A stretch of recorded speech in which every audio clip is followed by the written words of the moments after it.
I'm Dr. David Hill, and today we're going to talk about how to treat cough without medicine. Of all the symptoms that present to the primary care physician's office, cough is actually responsible for more doctor's visits than any other symptom. Why is that? Well, cough is pesky. It's annoying. It interferes with sleep. It disturbs other people in the room.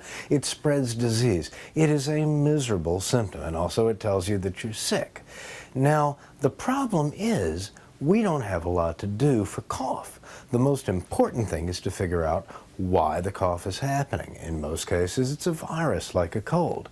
But, especially for smokers or people with other chronic lung diseases, it may represent a very serious infection. It could be an aspirated foreign body, it could be a pneumonia, it could be asthma that somebody may or may not be aware that they have. There's a lot of reasons that patients cough. So the most important thing is to figure out, why are you coughing? Now, assuming that we think the cough is from a benign source, you don't have a high fever such as over 104 degrees, you don't have chest pain, shortness of breath, wheezing, difficulty talking or with activities, you have other symptoms of a cold, runny nose, stuffy nose, scratchy throat. Okay, it's probably a benign cough. So what are you going to do? Well, the first thing to know is that all the medicines sold as cough medicines really have about no significant data to show that they work. Especially in children, we now realize that the potential dangers of using cough medicines are significantly greater than the possible benefit to children. So in children under age 2, we essentially never use cough medicines. In children under age 6, we tend strongly not to use them. And over age 6, while you can use them, they're probably relatively safe. We still don't think they really help.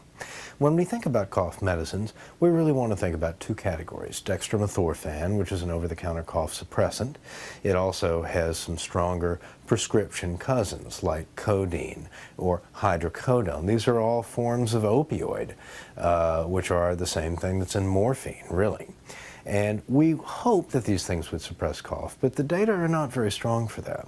The other thing you hear about are expectorants, such as guaifenesin. That's the active ingredient in a popular drug called Mucinex. The idea with guaifenesin is it's going to loosen up your mucus and help you cough it out. The problem is, again, evidence that this really works is somewhat lacking. So, what does work? We actually know from a randomized, controlled, double-blinded trial that honey beats dextromethorphan, at least in children. So, if you have a child older than age 1 year, you can give a teaspoon of honey to help with cough. Why older than a year? Under that, honey is not safe because it can carry botulinum spores, which can give you botulism, which can be a deadly disease. So no honey for children under age 1 year of age. For children who are age 4, 5, and older, a cough drop will also help. You don't want to give those to younger children because they may aspirate, choke, and even die from taking one. For adults, same thing. Also, warm liquids such as warm tea, soup, your grandmother's chicken soup, great. A humidifier in the room, stepping into a warm shower, all those things can ease the symptoms of a cough. That said, if you're having chest pain, shortness of breath, high fever, fever greater than 3 days, or just worried that you might be extra sick, do seek care. A lot of things can cause cough, and the most important thing is to know that your cough is benign. Talking about relieving the symptoms of cough, I'm Dr. David Hill.